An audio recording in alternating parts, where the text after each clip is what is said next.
Hey, everybody. Happy Thursday and welcome to another edition of Coaching from the Couch. I am your host, CWall. Sometimes I just have to bask in the awesomeness, which is all of you that I get to talk sports with every single Thursday.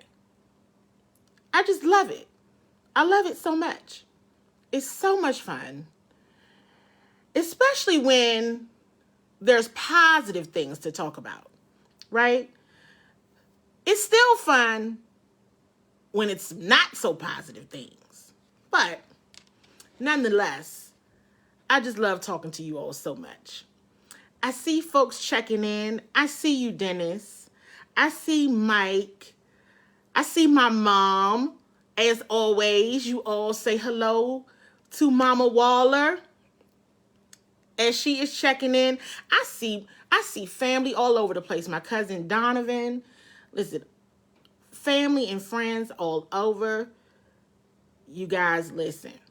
When is there a dull moment? When is there a dull moment? In DMV sports, you tell me, when is there a dull moment? Because I do believe the answer is never. So I see Damon is checking in. Cameron Mingo, how did I miss you? You have checked in.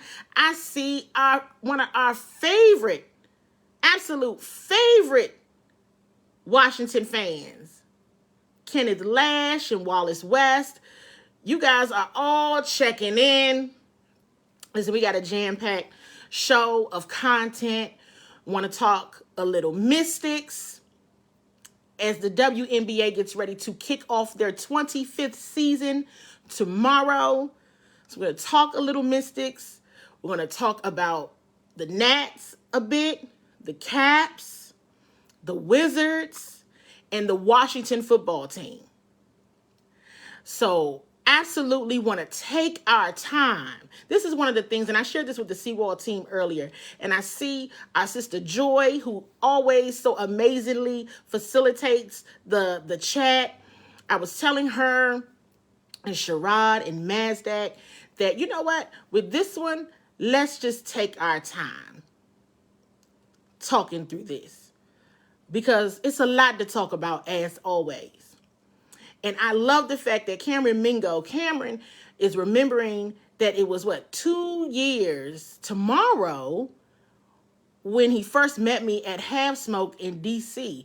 2 whole years. And let's not forget the pandemic last year just threw everything out. Everything out. So as Joy is sharing in the chat, make sure you all are tagging your favorite DMV sports fans. Make sure you are sharing this show with your DMV sports loving family and friends, because of course, right, we want to get our family and friends engaged in the live discussion, but they can always watch it later, right? And for everybody that is here, were you able to check out the Sammy Reyes interview?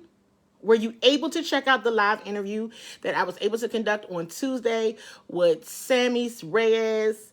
If you haven't, make sure you continue to just go through the CWall Sports and Entertainment page, check out the interview. Sammy's has such awesome and amazing energy. So we want to shout him out, wish him the best of luck. We know that rookie mini camp, everybody, they're coming in, they're here. So best of luck to them. And shout out to all of you who have watched it. If you haven't watched it, make sure you check it out.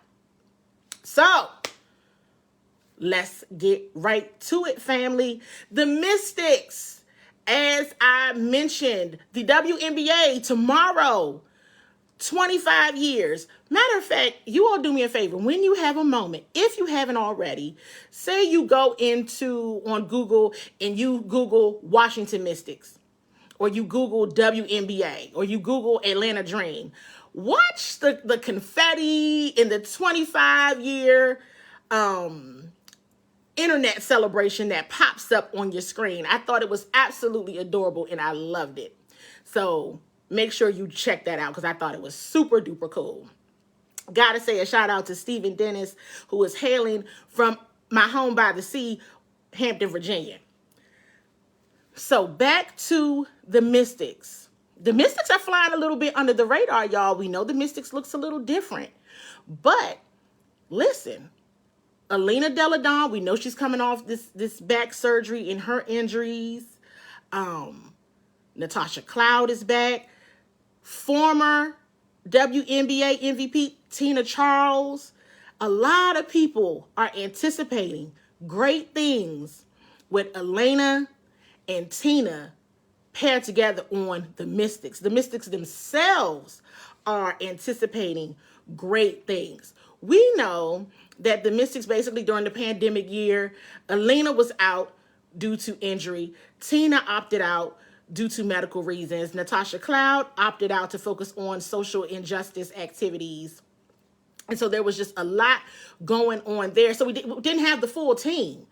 But big things ahead. Big things ahead. I want to mention a quote by Natasha Cloud that she shared with media on Mystics Media Day. And that was, even though we have some people out, we've lost some people to injury, and we still have a really scary team on paper. I think we're going to shock a lot of people in this league. You know me, that's the underdog mentality, so we're ready. When the Mystics had their championship run back in 2019, if you remember, they were one of the hottest offensive teams in WNBA history. I absolutely think they have all of the pieces to still be that, even though some of the players from the championship run aren't on this team. Coach Tebow and the Mystics front office, they do a tremendous job at filling holes and filling pieces. And I think that this is still a team to watch. I think this is still a team that can absolutely compete for another championship. And I think we need to keep our eye on them and absolutely continue to support them. Things are starting to open up, y'all. We know things are starting to open up. So the sports arena has tickets to go to, and they're letting fans in for the Mystics game. Go.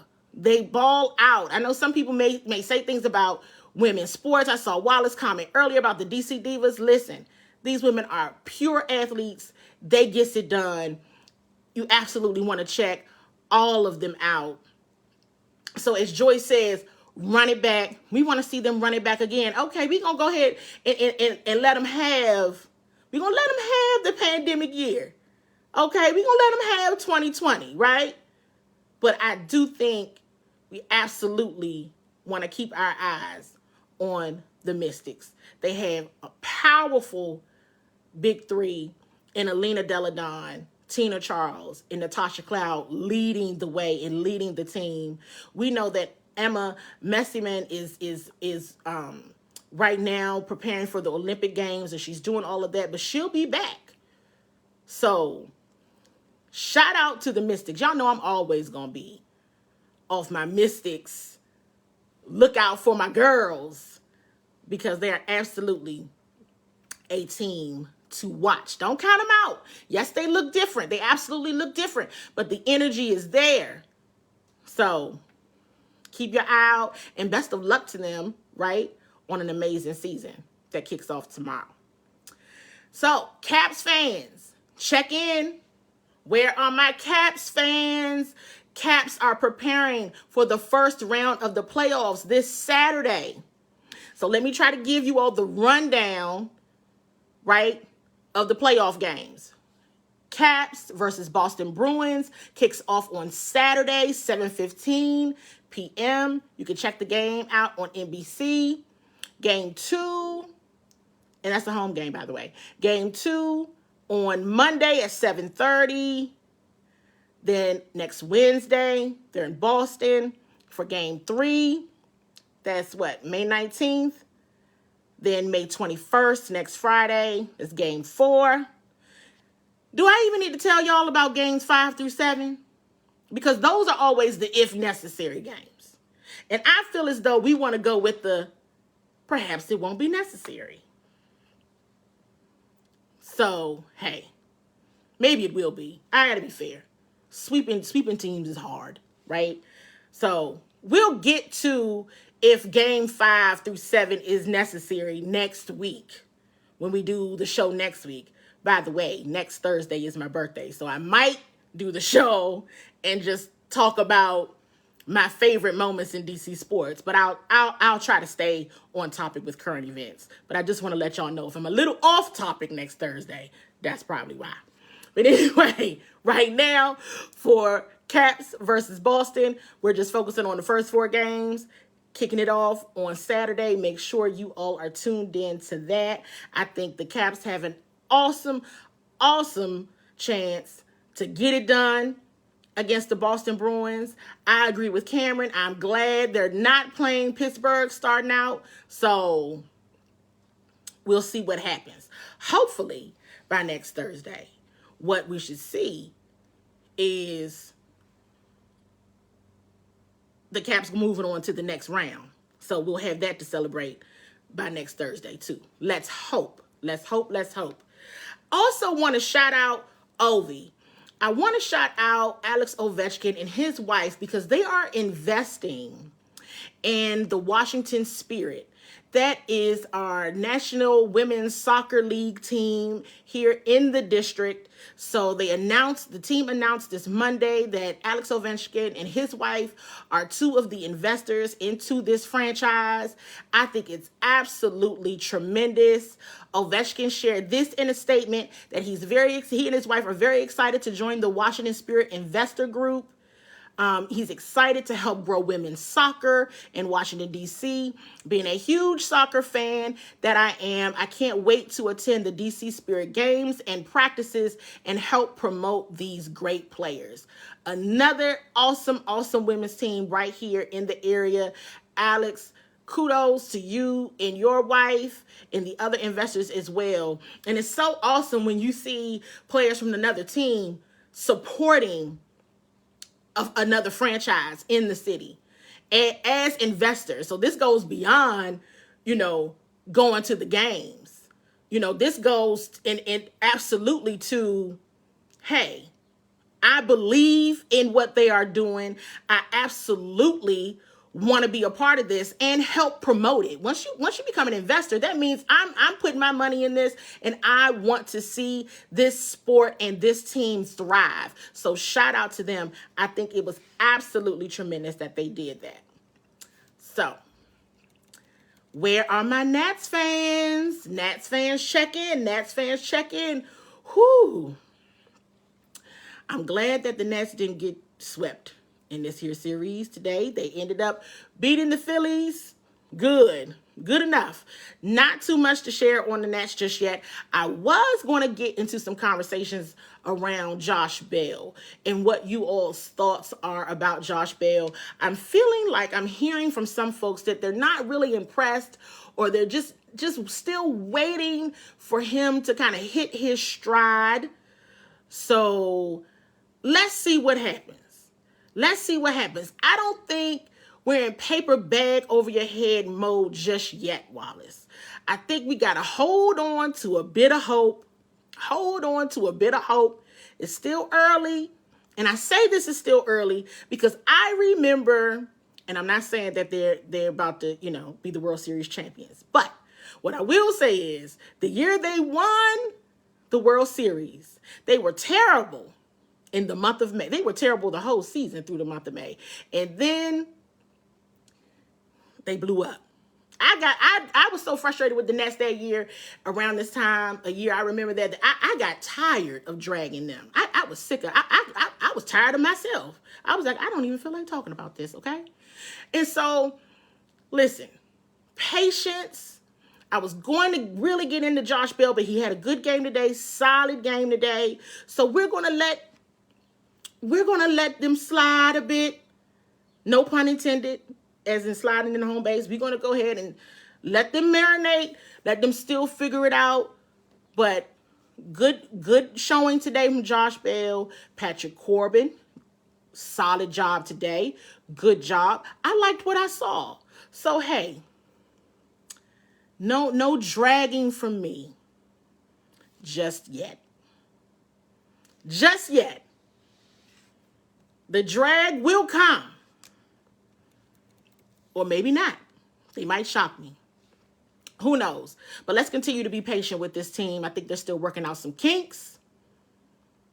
I think they're preparing to head out west, so that's good. They got to win today. They did not get swept in the series with the Phillies, so they got to win today. They'll go out to the west. They're going to be playing the Diamondbacks and the Cubs, so we'll see how they do. We'll keep our eyes on them and see how they do as we do every week. So, speaking of drag, to drag or not to drag, the Washington Wizards. So listen, I had a really good streak going, much like the Wizards, right? I said, I have nothing bad to say. Nothing at all. Then, reality struck, and then I had something bad to say. But before we get there, we must shout out Russell Westbrook. Everybody's been hearing it all week. We talked about it last Thursday that we absolutely knew. We've been knowing for a while. I've been talking to you all for a while that Russell Westbrook was absolutely, wholeheartedly, I believe that he was going to break Oscar Robertson's triple-double record. And he did. He did that on Monday night against the Atlanta Hawks.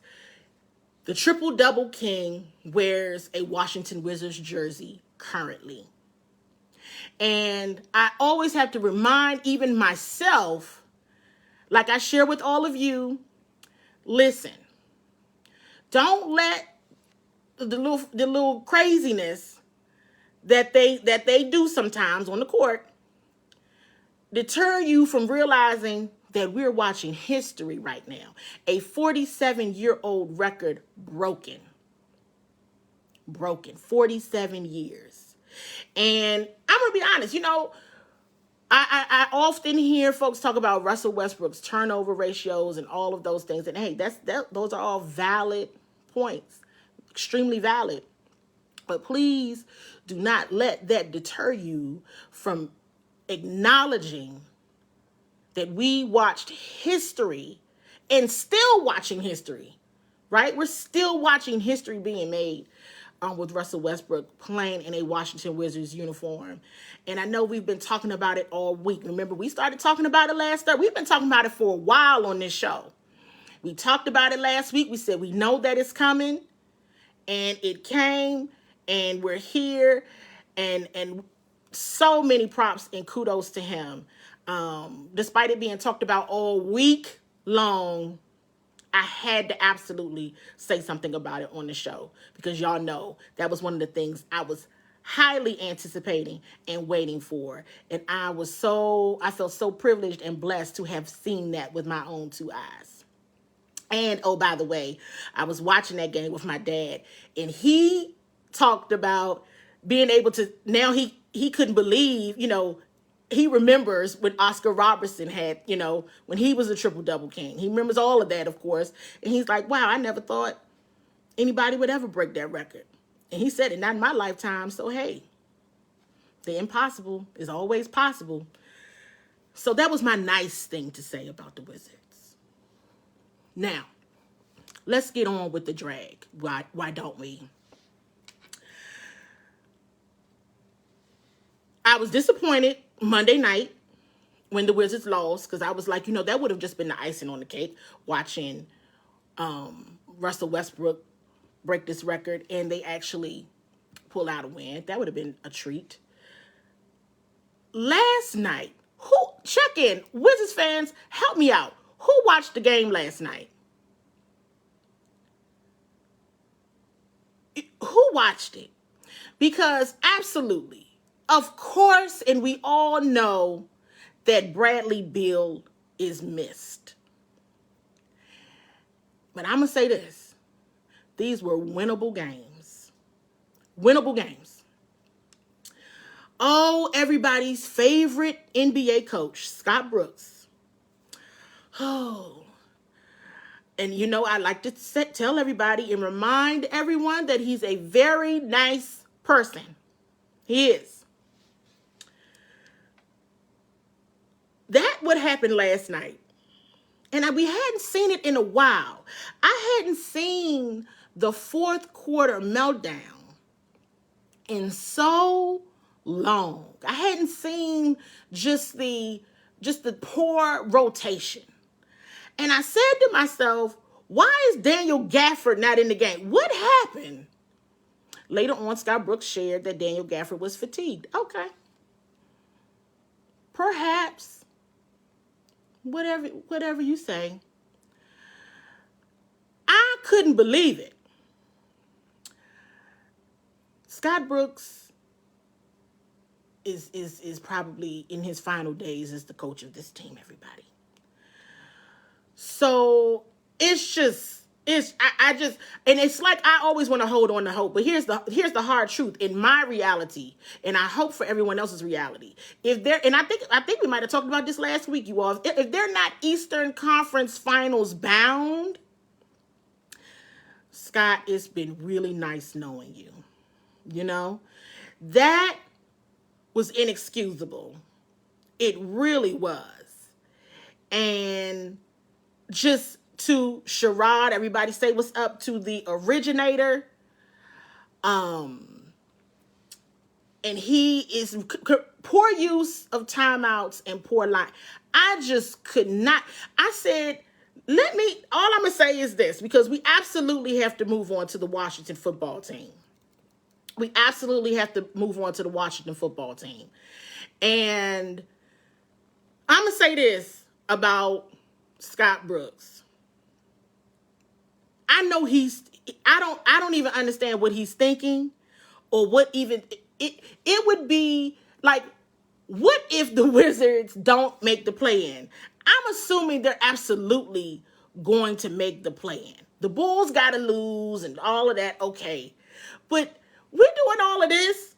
The team can't even get things right for the play-in. This is where we are. Hey, listen, yes, absolutely deserved Eastern Conference Coach of the Month last month. But these last two games, and it was a game last week that I think I got pretty mad at. Maybe I blocked it out of my mind.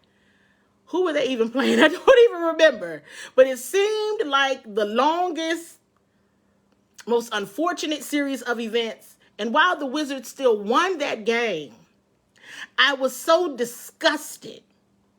I think Sherrod and I, the originator and I, had a conversation about it. And I told him, I said, I was so disgusted. Even with the win. It was like traumatic. It's traumatic for me watching Coach Brooks make decisions like that. I'm like, well, what? Sometimes the decisions are so bad. I don't know about anybody else. It makes me feel like I'm losing it. I don't know. It's very stressful.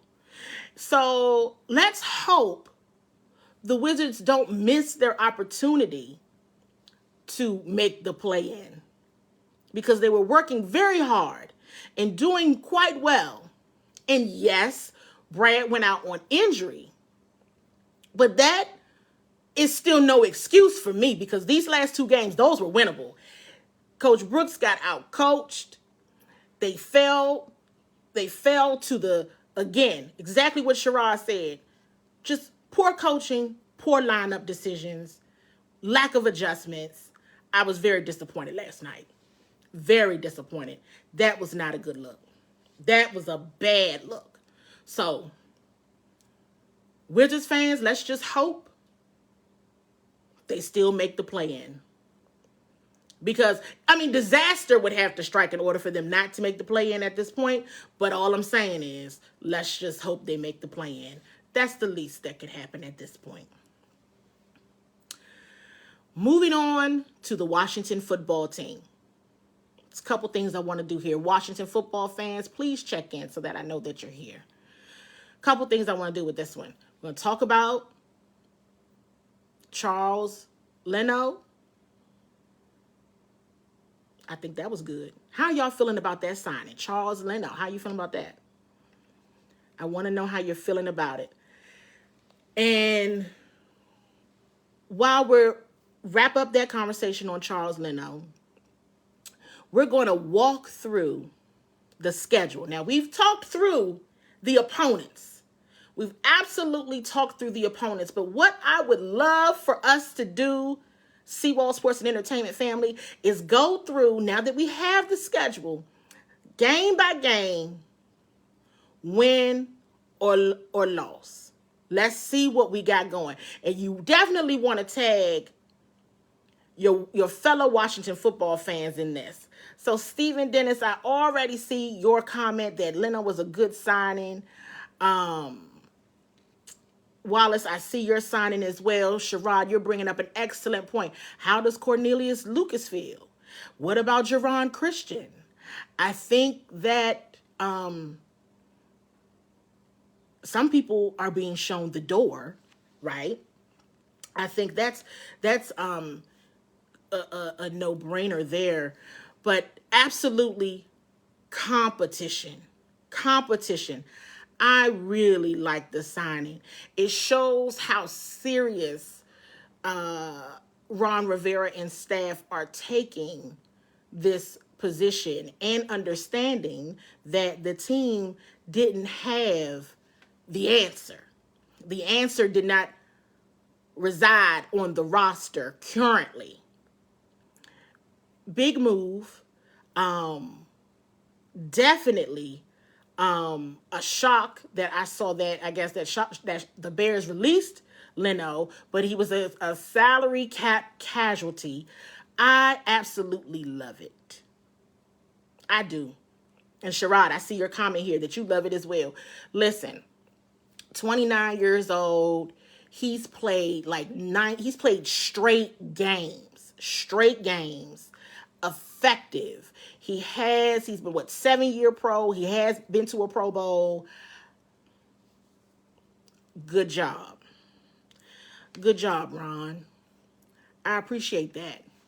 And absolutely, there should be competition. There should be competition as far as I'm concerned at everything. I didn't say, and let me just say this real quick, because I just caught Russ's comment. Something got in my eye. Me trying to address this comment, and something got in my eye. I didn't say I loved him. I said I loved the move. So thank you for that. I felt like I had to clear myself up, because I don't, it's hard to, it's hard out here to get attached to any of these players. But I will say I absolutely love the move, because like I said, it shows that the answer to left tackle was not on the roster, which that was something that we all knew. We all knew it because we would talk about it on this show. Ron and staff knew it too. I love the move. Great move. Awesome move. We do know that Washington just drafted Sam Cosmi in the 2nd round. So, hey, with this signing, the rookie has an opportunity to develop, watch, and learn. So that's a good thing. The rest of this is, hey, compete for your job. You want the job, earn the job. Earn the job. It's a lot going on. It's a lot. Jerron Christian, we already know his days are numbered. Cornelius Lucas, he was solid, but yeah, he might be feeling some type of way about this. Wallace is mentioning Sadiq Charles, who was a draft pick from last year, but was just hindered with injuries last year. But show up and prove. The best ability is availability. So if you are unavailable, then you have no ability. That is what that is. And I see another huge Washington football fan has joined us, and Eric Jessup. Hello, how are you, sir? Now, to the schedule. Initial reactions about the schedule, because we're going to go through the schedule. We're going to go through the schedule. And what I think I would love for us to do is we're going to go through the schedule, We're going to have predictions. This is super early predictions on where Washington will sit record-wise at the end of the season. I think we'll address this again after preseason. And then, of course, at the end of the season. So we'll see. We'll see. So initial reactions to the schedule. Now that you've seen it, we already knew the opponents. But now that you've seen the schedule, definitely comment in the chat what your initial reactions are. Quick update. I'm sure you all have already seen. It's rookie minicamp has started. Everyone was coming in today. There was a tryout player that tested positive for COVID. So, hey, per the rules, that means the other tryout guys could not attend. So there were a total of 5 tryout guys. One of those guys tested positive for COVID-19. So all the tryout guys did not show up. So everybody else is present, though. Everybody else is present. Let's check this thing out, shall we? Let's see. Let me move here. Week 1. Week 1. The Chargers. Justin Herbert. We'll see them at FedEx Field. Russ has already commented. That's the W.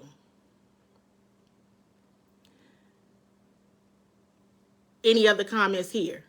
We got one that says that's a W. That's a W. Cameron said that's a win. We're going to beat down the Chargers. I think Chargers are dealing with what? A new coach. They're still in transition. Joyce says we win in. Damon says we will beat the Chargers. Steven says have to get after the QB, but that's still a W. I think so too. Justin Herbert is fantastic. But I think that is definitely a winnable game. And that is absolutely a Washington football W, starting out the season 1-0. I like it. Then they have a short week. I like that. I'm good with that. It's a short week, still at home. It's all good. Thursday night football against the New York Giants. Now, here's the thing. And I had to think through this a bit last night. I said, the Washington football team lost both games to the Giants last year without Saquon Barkley. I didn't like that. I really didn't like that. So, hey.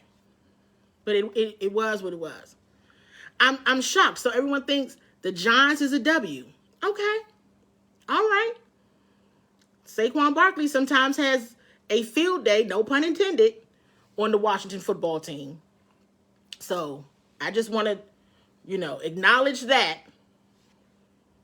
I think it's a winnable game. Absolutely. Absolutely. Going into week 3, 2-0, is that what you all are saying? Is that your prediction as of right now? September 26th at the Buffalo Bills. 1:00 game. September 26th. September 26th. Great point, Stephen, about getting out-coached by the Giants. That won't happen. At the Buffalo Bills, September 26th. That might be a loss, you all. That might be a loss. We'll see. Yep, everyone says that's a tough one. Russ, you got that's an L. Cameron, you're guaranteed to win, but that's a loss. Yeah. Might be 2-1 after that game. Might be 2-1 after that one. Help me keep track. Might be 2-1 after that one. At Atlanta Falcons, going into the Mercedes-Benz Superdome, week 4, October the 3rd, at the Atlanta Falcons. I think that's a winnable game. I think that's a good one. That's a good one. Definitely a winnable game. I feel good about that one. Joy got him at 4-0 right now. Joy, just so y'all know, if you haven't noticed, Joy is probably going to have the team undefeated and going to the Super Bowl at the end of this. So that's cool. So Joy has him at 4-0. I think I saw Russ. We got 3-1. So I think Eric, you got the team beating the Bills, but potentially losing to Atlanta. Okay. So still a team that's looking at 3-1 going into week 5 against the New Orleans Saints. The New Orleans Saints are under new management. When I say under new management, I'm talking about quarterback.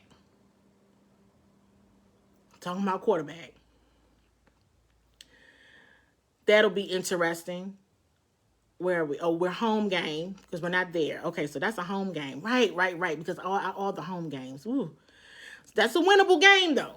That's a different looking team now. It's a different looking team. I agree. I saw your comment, Cameron. You know, it was Drew Brees feeling some type of way. Got a new quarterback situation. We can beat the Saints. I think the Washington football team defense can absolutely get it going against that offense. Eric, you made a comment earlier, and I saw it, and I want to address it because I think it's important about the changes in linebacker on Washington football is going to make a big difference. And these are the types of games where you'll see that difference really shine through, and the team will absolutely get a W. I wholeheartedly agree with that. 4-1. We got mostly 4-1, and still Joy said 5-0. Then, the Kansas City Chiefs. Let's just go ahead and take that L, y'all. October 17th. I think that's an L. I mean, hey, well, let's think about it. There's a good possibility that the team can cover tight ends now. So maybe Travis Kelce won't have the strongest day ever, but their receivers are still so fast on the Chiefs. They have a strong offensive line.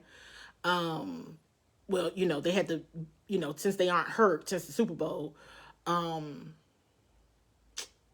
think we're going to go ahead and take that L for that one. There's no point in me even thinking that through. Let's just take that L. All right. Moving on. At Lambeau Field, Green Bay, October 24th, week 7. What are we doing? What do we got going? Got to be realistic. What do we got going? Will Aaron Rodgers still be the quarterback of Green Bay? We shall see. I think that's a winnable game. I think that's a winnable game. I think we can beat Green Bay. So what does that put us? At 6-1, 5-2. Where are we at now? That puts us at 5-2. That's okay. 6-1 for some, 5-2 at Denver. I think we could beat the Broncos too. Absolutely think this team can beat the Broncos. Halloween. That's week 8. So going into the bye week, I'm seeing that you all think that this team could absolutely be 7-1 or 6-2. 7-1 or 6-2. That's big.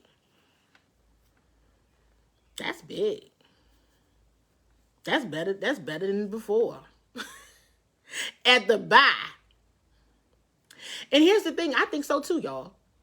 I'm laughing and I'm joking and talking about how big that is, but it is. I agree.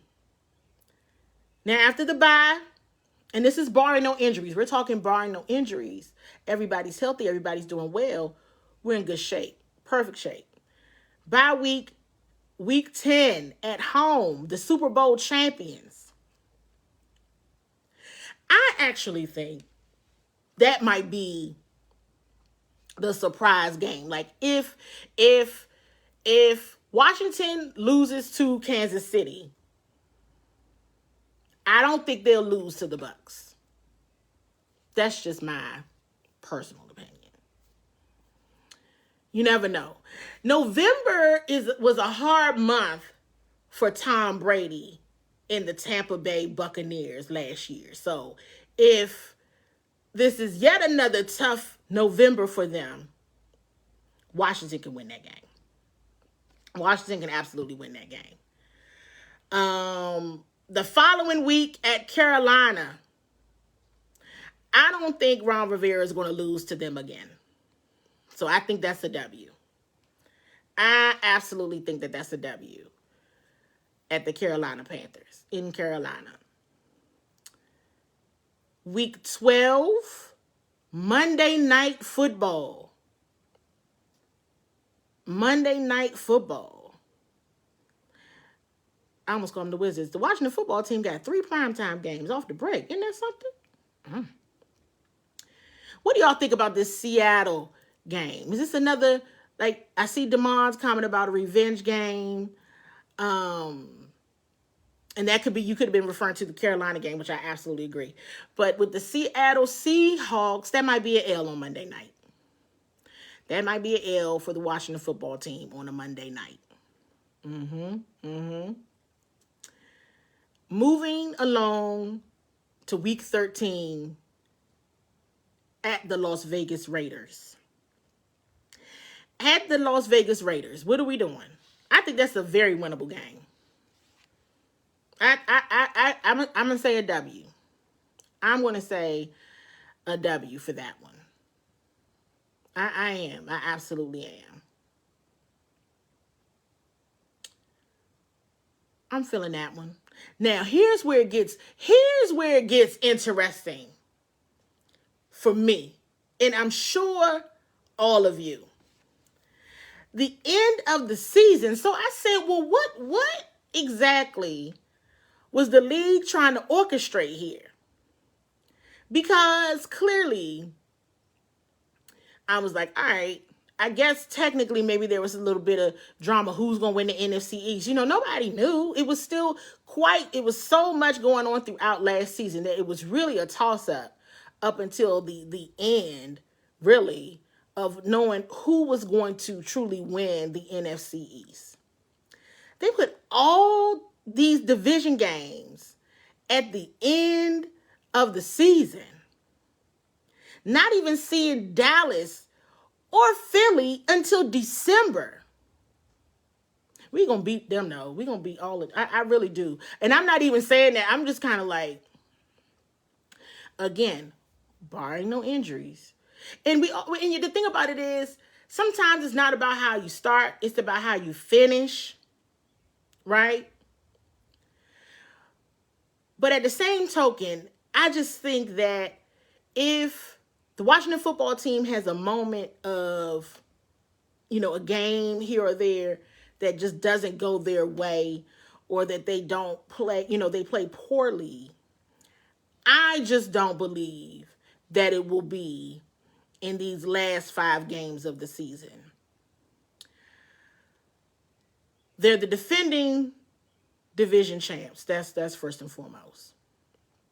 And I don't know about you all, but I still pretty much stick to the fact that I do wholeheartedly believe that the Washington football team has the best staff of the NFC East division coaching staffs. I do. I really do believe that.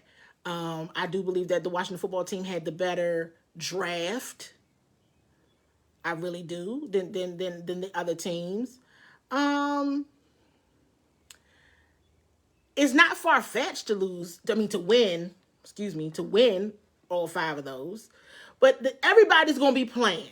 This is where I'm like, the league is trying to orchestrate some sort of just storyline of all eyes are on the NFC East. And truthfully, all eyes have to be on the NFC East because the division winner is going to get decided in these games. Seriously. So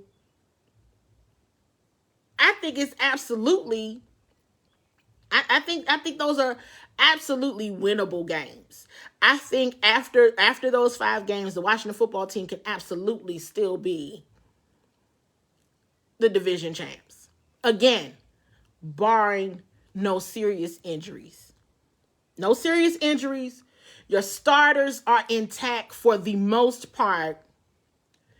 There's absolutely an opportunity to finish the season strong. Now, where does this leave your very super duper early predictions? Because we're going to do this again. We're going to go through this again when the season is getting ready to kick off. We're going to revisit what we all said in our very early predictions. Because, of course, hey, we don't know. Some teams might look different. Hopefully, it's not the Washington football team that looks different. But we got to revisit the schedule. Some of these games that we thought were losses might turn to wins. You never know, right? So I want to know you all's opinion. Very early season prediction as we just went through this. I'm going to tell you, they can win at least 10 games. I believe that wholeheartedly. At least 10. They can win 10. When I was looking at it yesterday, I was like, oh, they got 12 of these. I said it. I just said it to myself. I was in there. I was like, they got 12. What do you all think?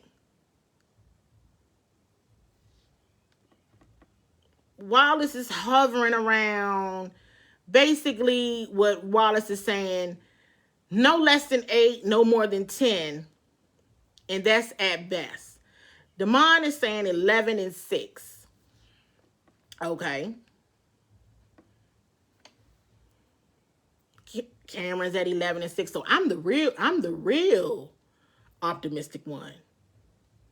With my 12 wins, huh? Oh, okay. I might get to dragging them. Hey, listen, that's one thing about me, y'all. I'll tell you, I'm being real optimistic. But I really, when I legit looked at it, and I went with my gut, I said, they can win 12 of these. I did. That's what I just said. They can win 12 of these. But what matters is the long game. Win the division, get into the playoffs, and go and win the Super Bowl. That's what's got to happen. Everybody stay healthy. Let's go win the Super Bowl.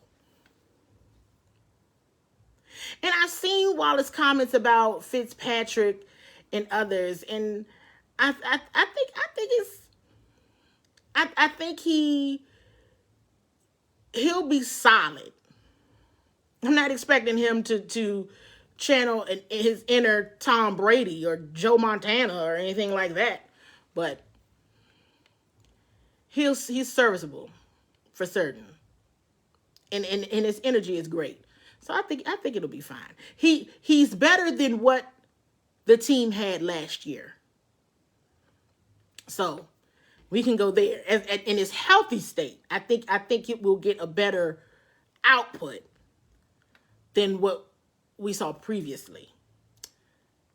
10-7, I saw that one. 12-5, Steven. 13-4, Derek. We're going to all revisit this. Did y'all write this down? Did y'all write this down? So we'll just see. We will see.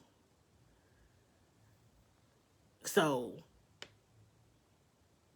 anybody, who knows? I really don't know. But I will say I was definitely overly optimistic yesterday when I saw it. Everybody remembers what they said. Because like I said, we're going to go through this process again before the season starts. Hopefully, barring any injury, everyone will make it through OTAs and training camp 110% healthy. We'll be starting out with a strong team. So, let's just see what happens. It's going to be exciting. I think this season is definitely going to be one to remember. I do think that for certain. You guys, we did all that talking. I had to get through it, y'all. I had to get through it. We had to take our time. There was also, I must mention, because I know we're at time, that, you know, there was some cool kind of stats or things to know and remember about different opponents and everything. It's cool. We'll go through those as we go through the season, though. So, we'll see. We're getting ready to close out, but I will say clearly the league wants a drama-filled NFC East storyline this season. So, let's all give them what they want, if that's the case. Anywho, you guys, thank you so much. We made it another week of talking about our favorite DMV sports teams. You all continue to please be safe, right? I know that everything's opening back up. So everybody, please absolutely be safe. And I will see you guys next week.